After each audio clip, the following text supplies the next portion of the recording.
राधे राधे दोस्तों, हमारे चैनल में आपका स्वागत है। आज हम आपको एक नई कहानी देवर और भाभी अनोखा रिश्ता सुनाने जा रही हूँ। कहानी को पूरा सुनिए और कमेंट करिए कि आपको यह कहानी कैसे लगी। तो चलिए कहानी को सुनते हैं। रिश्तों के भी अपने नियम होते हैं, कुछ निभाने के लिए बनाए जाते हैं और कुछ बस तोड़ने के लिए नहीं, लेकिन निभाते निभाते दिल में कुछ अनकही चाहते पनप जाती हैं। ऐसे ही एक कहानी है आरती और करण की, एक भाभी और उसके देवर की, जिन्हें वक्त ने तो रिश्ते में बांधा लेकिन दिलों ने उन्हें अलग न रहने दिया।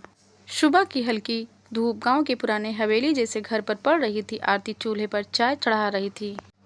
उसकी साड़ी का पल्लू सिर पर था और माथे पर हल्की सी बिंदी और आंखों में वो सुकून जो किसी सच्चे रिश्ते की पहचान होता है। उसका पति रवि शहर में नौकरी करता था। महीने में एक ही बार घर आता, बाकी वक्त आरती अकेली थी। घर सास ससुर और देवर करण के साथ। करण अभी कॉलेज में पढ़ता था शहर में, पर गर्मियों की छुट्टी में गांव आ गया।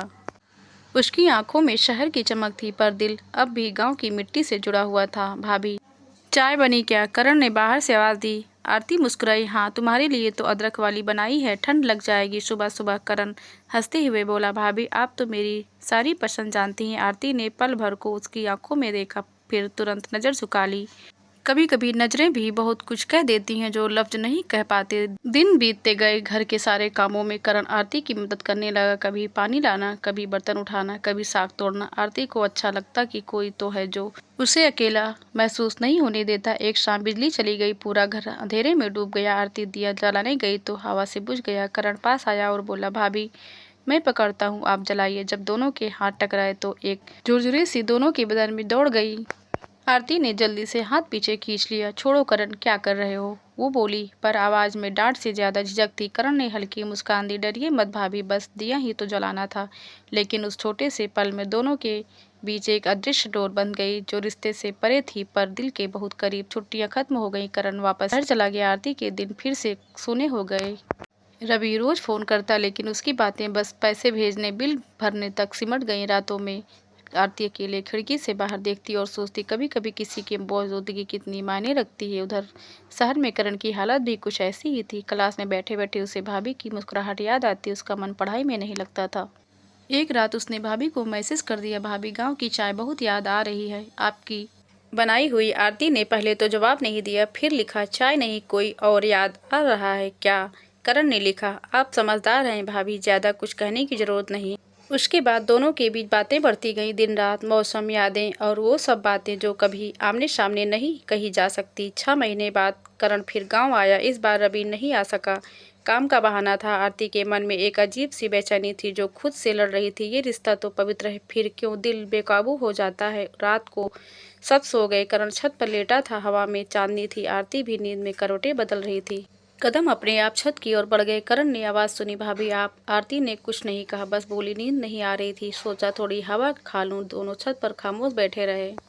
चांद की रोशनी में आरती के चेहरे पर एक अजीब चमक थी। करण ने धीमे से कहा, भाभी कभी सोचा था अगर जिंदगी दूसरे ढंग से होती? आरती ने उसकी बात बीच में काट दी। बस करो करण, कुछ बातें सोचनी नहीं चाहिए। पर उसकी आंखें कुछ और कह रही थी। अगले दिन सास ससुर रिश्तेदारी में गए हुए थे। घर में बस आरती और करण।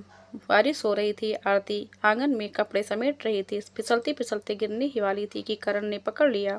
दोनों एक पल को आमने सामने खड़े हो गई। वो पल लंबा था, भारी था और अनकही चाहतों से भरा हुआ था। आरती ने खुद को छुड़ाया, तुम्हें तो अब शहर जाना चाहिए करण, बहुत रह लिया गांव में। करण ने बस इतना कहा। हाँ भाभी, पर दिल तो यहीं रह गया है। उस दिन के बाद दोनों के बीच एक दूरी आ गई, पर दिलों की बातों पर ताले नहीं लगे। करण चला गया, पर अब आरती हर चीज में उसे ढूंढती, कभी उसकी किताबों में, कभी उसके छोड़े हुए कपड़ों में। उधर करण ने भी खुद को पढ़ाई में झोंक दिया, पर मन कहीं और था। एक दिन रवि का फोन आया, आरती मैं प्रमोशन के बाद शहर में शिफ्ट हो रहा हूँ, अब तुम्हें भी यहाँ आना होगा। आरती के दिल की धड़कन बढ़ गई। शहर यानी करण का शहर। आरती शहर पहुंचती है, करण से फिर मिलती है और फिर जिंदगी उन्हें ऐसे मोड़ पर ले आती है जो सब कुछ बदल देता है। आरती अब शहर आ गई थी। रवि ने नए फ्लैट में शिफ्ट किया था, तीसरी मंजिल पर साफ सुथरा घर, लेकिन अजीब सी खामोशी थी। रवि सुबह से रात तक ऑफिस में रहता और आरती का दिन अकेलेपन में बीत जाता। एक दिन रवि ने कहा, आरती नीचे वाली सोसाइटी में हमारे ही गाँव का करण रहता है, उसे भी बुला लो, कभी काम आ जाएगा। आरती के दिल की धड़कन जैसे एक पल को रुक गई। करण यहाँ इसी शहर में? उसने संभल कर पूछा। कौन करण? रवि ने मुस्कुराते हुए कहा, अरे मेरा छोटा भाई। अब तो वही तुम्हारे सारे काम करेगा। आरती ने सिर झुका लिया। ठीक है। शाम ढली थी। आरती बालकनी में पौधे में पानी दे रही थी कि तभी नीचे से आवाज आई, भाभी पहचान लिया? आरती का दिल जैसे उछल पड़ा। वो नीचे झुकी। करण खड़ा था, मुस्कुराता हुआ, थोड़ा और परिवक्त, पर वही सच्ची आंखें। आरती कुछ देर तक बस उसे देखती रही, फिर बोली, आओ ऊपर आ जाओ। करण आया। पहली मुलाकात में दोनों ने औपचारिकता बातें की। जे कैसे हो भाभी? ठीक हूँ, तुम बताओ। पर दोनों की नज़रों में छुपी बातें किसी को दिखाई नहीं दी। धीरे धीरे करण हर रोज आने लगा, कभी सब्जी लेने के बहाने, कभी फ़ोन ठीक करने के। रवि को लगता भाई घर आता है तो अच्छा है, आरती अकेली नहीं रहती। लेकिन आरती के लिए करण की मौजूदगी सांस लेने जैसी थी। वो मुस्कुराने लगी थी, गुनगुनाने लगी थी। एक दिन करण ने पूछा, भाभी गांव की वो नीम का पेड़ याद है? आरती बोली, हाँ, वहीं तो मैं हर शाम दिया जलाती थी। करण ने कहा, अब वहाँ दिया मैं जलाता हूँ। आरती की आंखें भर आईं। वो पल कुछ सेकंड का था, पर लगा जैसे समय वहीं ठहर गया हो। बरसात हो रही थी। रवि ऑफिस में फंस गया था। करण ऊपर आया, भाभी बिजली चली गई, डर तो नहीं लग रहा? आरती हंसी, इतनी छोटी नहीं हूँ कि डर जाऊं, पर मैं छोटा नहीं रहा, करण ने धीमे से कहा। वो बात जैसे आरती के दिल को छू गई। हवा में बारिश की खुशबू थी और दोनों के बीच खामोशी का संगीत।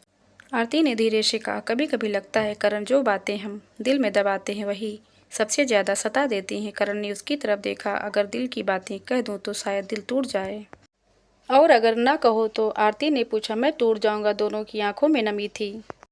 अगले दिन आरती ने करण से दूरी बनाना शुरू की। वो जानती थी कि यह रास्ता कहीं नहीं जाता, पर दिल कहाँ मानता है। करण आता वो तो किसी न किसी बहाने से बाहर चली जाती, पर उसके जाने के बाद उसकी नज़रें बार बार दरवाजे की ओर टिक जाती।